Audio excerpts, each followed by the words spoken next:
आध्यात्मिक जगत में एक और जो बड़ी बात चर्चा चलती है कि सतयुग में चीज़ें वेल डिफाइंड थी, इसलिए लंबा चला, वो चीज़ें आसानी से उपलब्ध होती थी।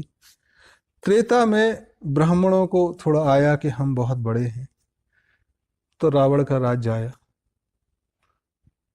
टैक्स साधुओं के खून से भी वसूला जाने लगा, तो चला कि अब ब्राह्मण अकेले नहीं चला सकते हैं, और वो क्षत्रियों को शिफ्ट हुआ त्रेता युग में। द्वापर में क्षत्रियों ने राजा ही अंधे हो गए, तो भाई क्षत्रियों से भी अकेला नहीं चलेगा, वो कृष्ण के बाद कर्ण और वो, तो सर्विस क्लास शूद्रों को प्रोपिगेट हुआ।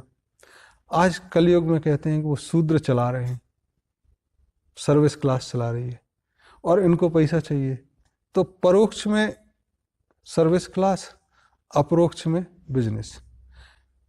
सारे दूर व्यापार में आप भाषण सुनोगे कि we are in the business of missionary, we are business in the service, हम लोगों की सेवा करने के व्यापार में संलग्न।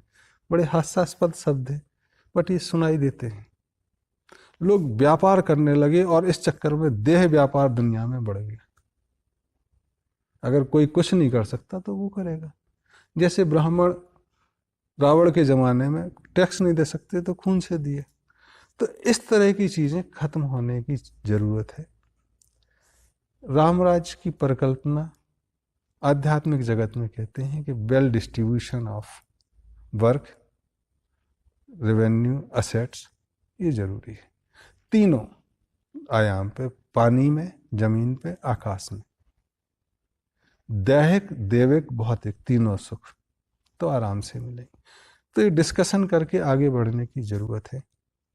आई एम रेडी, जितना ज्ञान है, जितना आशीर्वाद है, वो हम कह रहे हैं, और करने की भी अगर ज़रूरत होगी तो करेंगे। बाकी देश का भविष्य अच्छा है। Let's God bless India. Thank you.